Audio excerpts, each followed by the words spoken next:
People think frat hazing is mostly harmless. Blindfolds, drinking, humiliation, stupid traditions rich kids use to feel important.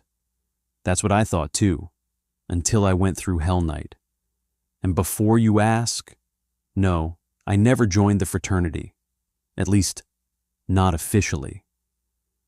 It started during sophomore year at Blackthorne University, a private college buried deep in northern Pennsylvania, where the winters felt endless and the forests around campus swallowed sound like they were alive. The kind of school where old brick buildings creaked at night, where students vanished into parties and never came out until sunrise, where fraternities ruled everything, especially Gamma Kappa Theta. Everyone called them GKT. On the surface, they looked like every other frat. Football players, legacy kids, expensive watches, fake smiles. But there were rumors, always rumors. People said their hazing rituals were different, more secretive, more intense. Every year, a few freshmen transferred after pledging. One kid ended up hospitalized. Another supposedly disappeared for 3 days and came back refusing to speak. Campus police always dismissed it. Alcohol poisoning, nervous breakdowns, stress. But students whispered a different story. They said GKT had one final hazing ritual, a ritual nobody talked about afterward, Hell Night. I didn't care about any of that. I only went near the frat because of my roommate, Dylan. Dylan wanted GKT more than anything. His dad had been a member, his older brother too. Joining wasn't just a social thing for him, it was inheritance, identity. So, when pledging season started, Dylan changed completely, stopped going to class, stopped sleeping, always exhausted, always nervous, and every night he came back smelling like dirt and smoke. Whenever I asked what was happening, he'd just laugh awkwardly and say, "Can't talk about it." Then one night, around 2 a.m, Dylan burst into our dorm room, pale as death, locked the door, closed the blinds, and whispered, "They picked me." I stared at him. For what? He swallowed hard. Hell Night. For the first time since I'd met him, Dylan looked genuinely afraid. The next few days were strange. Dylan barely spoke. I caught him checking the hallway constantly, like someone was watching him. He stopped answering texts from his parents, stopped attending classes completely. Then the night before Hell Night, he handed me a folded piece of paper. "If I don't come back tomorrow," he said quietly, "give this to the police." I laughed nervously. "Dude, it's hazing. They're not gonna kill you." He didn't laugh back. That should have been enough to stop me. But curiosity gets people hurt. And around midnight the next night, I followed him. The pledges met behind the old gymnasium. There were 7 of them total, all blindfolded, all wearing black hoodies. The frat brothers stood around them silently holding lanterns. No phones, no music, no yelling. That's what unsettled me most. No drunk party atmosphere, just silence, like a funeral procession. Then the fraternity president stepped forward. His name was Marcus Vale, tall, perfect smile, the kind of guy who looked trustworthy until you stared too long into his eyes. He addressed the pledges calmly. "Tonight," he said, "you prove whether fear controls you." The brothers removed the pledges' blindfolds.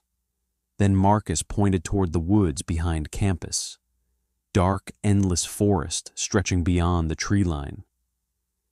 "In those woods," he said, "stands Blackwood House." Every pledge immediately tensed. Even I'd heard stories about Blackwood House, abandoned since the 70s. A family murder-suicide supposedly happened there. Some students claimed it was haunted. Others said the frat used it for rituals. Marcus continued, "You will enter the house alone. Inside is a hidden key. Find it and return before sunrise.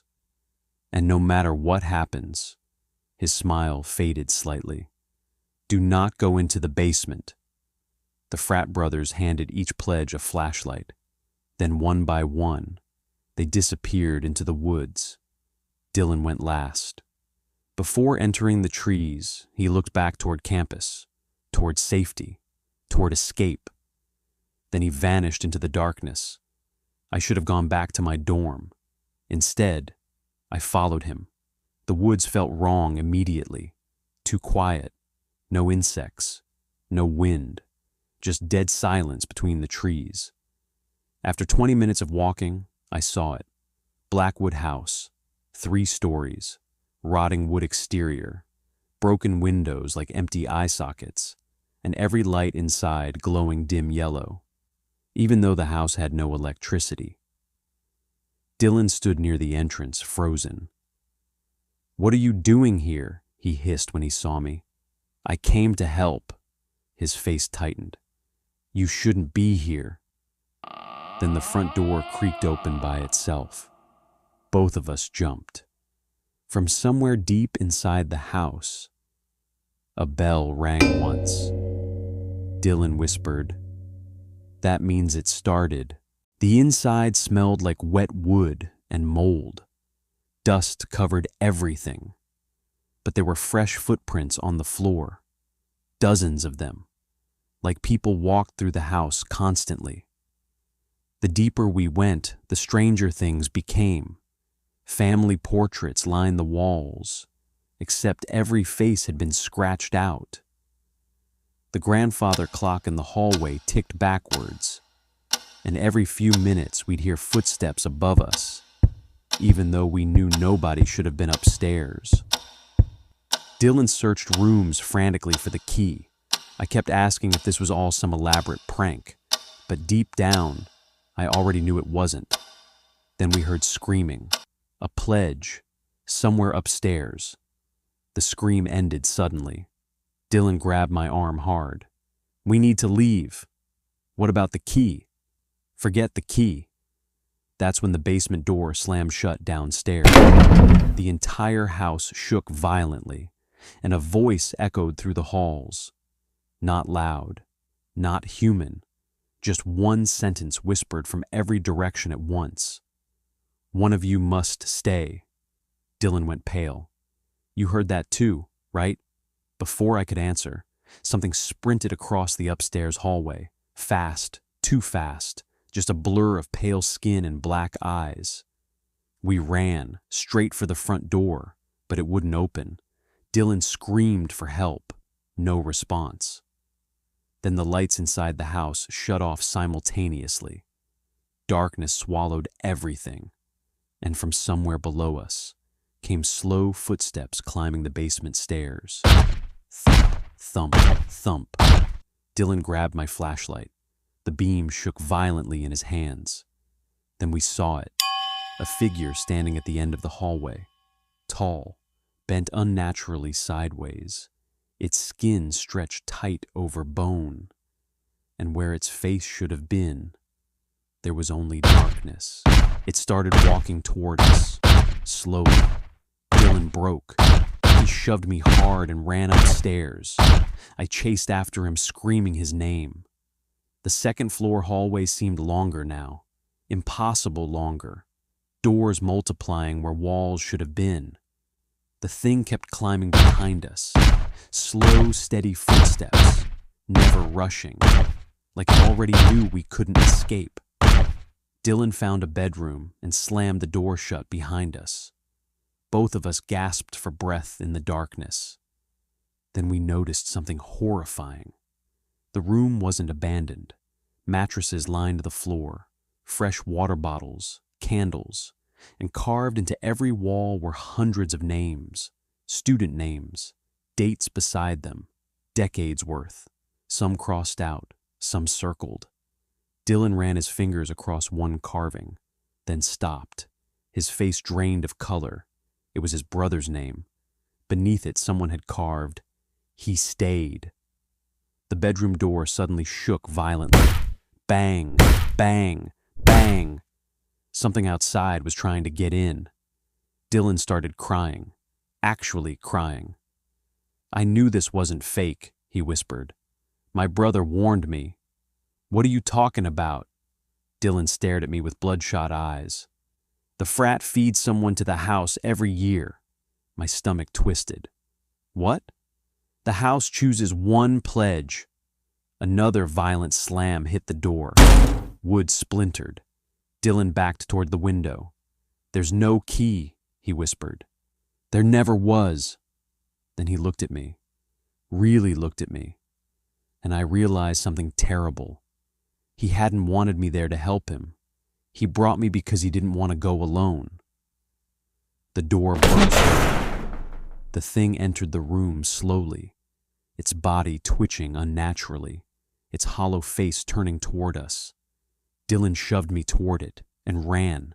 I hit the floor hard. The creature stopped over me, tilting its head, studying me. Then suddenly, it spoke in dozens of overlapping voices, all terrified, all begging, "Help us!" The walls started moving. No, breathing, faces pressed outward beneath the wallpaper, students trapped inside the house itself, screaming silently. The creature wasn't the monster. The house was, and GKT had been feeding it for decades. The thing stepped aside, giving me a path to the hallway, letting me leave. "But upstairs!" Dylan screamed, long, agonizing, then silence. The front door suddenly swung open downstairs. Cold night air rushed inside. The house had made its choice. I ran. I didn't stop running until campus lights appeared through the trees. When I reached the frat house, Marcus Vale stood waiting outside, like he already knew. "How many?" he asked calmly. I stared at him in horror. "You knew people were dying," Marcus sighed. "People have always died there." Then he looked toward the woods. "But as long as the house is fed," his eyes shifted back to me, "the rest of us stay safe."